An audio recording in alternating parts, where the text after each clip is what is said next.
Hey guys, Captain Ken here. Hey, today we're going to show you how to make these rudders for your 1990 Gemini catamaran.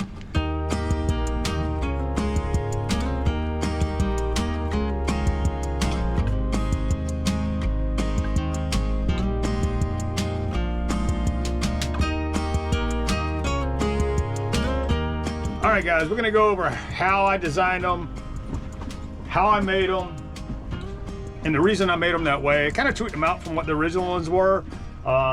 If you can see in this picture here, I've got 3 of them laid out. The rudder that's in the middle was the one that came with the boat. I don't know if that's original or not, but we wanted to change them out, and I just want to go over what I did.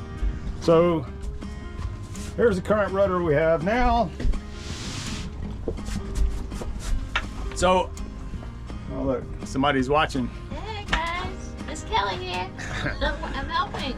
So I don't know that that's same as the factory, but I took the ones that I had when I got the boat. I kind of went with that as a basic design, and then I kind of tweaked it out. But I used rosewood on this, which is it's really high up on the Janka scale for hardness of woods. It's in the top ones. It's a very durable wood. It's a tight grain, but it's also, you know, kind of heavy, which gives it its strength.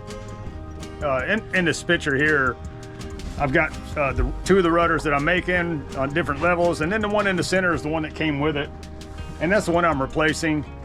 It didn't have any hand holes in it, and it was kind of hard to pull out of the rudder brackets. You didn't have any way to grip it. You're trying to grab a board that's, you know, kind of heavy, long, awkward, a little bulky to try to manhandle around. So I cut these holes in it to give myself handholds to pick it up. And when I'm raising and lowering it, I can grab them at different levels, but also Miss Kelly can grab a hold of it and pull it out of the brackets, and we can on the boat when we're at anchor to keep them out of the water. And for the clanky. Yeah, because they rattle in the brackets, and we just eliminate that noise. I've got the holes for the pins to go in. These holes are for the pins, and it allows the rudders to be in the brackets at different levels. So if I'm getting in skinny water where I'm starting to bump the bottom, I can put the pin in the lower hole here, and it raises the rudder up to where just the tip of it is in the water. And that's good for slow speeds. You don't need that much steerage on that, and you know, calmer waters, not very much wind, but it allows me to get into skinny water. I did, if you look in the picture there, I did spread the holes out a little bit more so that I could get the rudder a little higher out of the water, had originally on them. And I did that. I just wanted to be able to get into more skinnier water. One other thing I did is on the bottom of the original one was square, and you see this one is at an angle.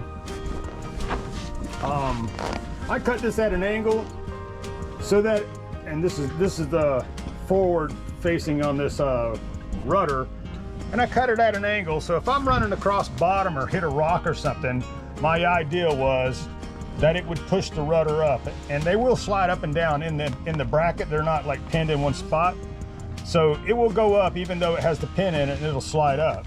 So I kind of think that would help with you know, when you're hitting bottom or hitting something on the bottom, maybe push the rudder up in the bracket versus trying to break something. So the bottom half of this rudder is designed where it has a parabolic shape, and you can see in this picture here, I wound up using looking this up online. Basically it's like the top side of an airplane, and you want the rudder to be that way to reduce the amount of drag that's on the rudder itself. You don't want to slow the boat down with the rudder.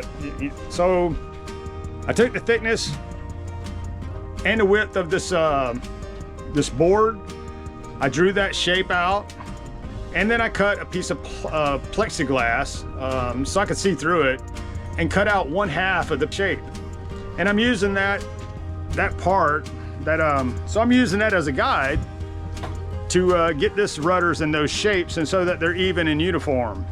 I also used an antique hand draw, and you can see that that's the tool that's laying on there with the 2 handles, and you kind of slide it on there and it peels a small layer off, kind of like a plane would do. but you can be very aggressive with it and take off quite a bit. And then I turned around and sanded it all smooth and got that shape on both boards to give me that design so that it moves through the water really a lot easier. And just to go over a few of the measurements for you, I am going to put a drawing on here that shows kind of a blueprint for this design that I did. But if you look at my pinholes, I have them 12 inches on center.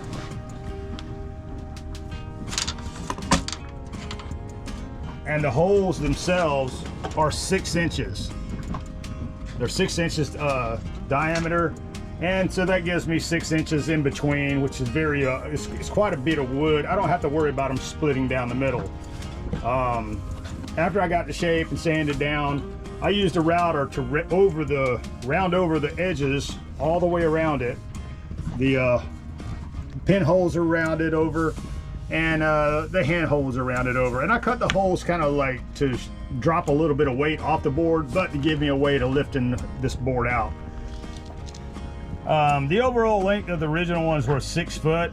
The board I bought was long enough that I could add a 4-inch, and that was to give that slant on the bottom, so like I said, it could push it up in the bracket if I hit something on it, and hopefully you know, not break something.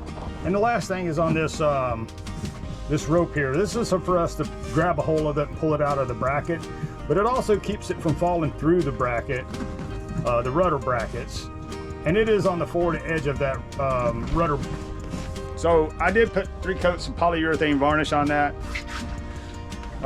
you know, to give it a finish, to make it hold up.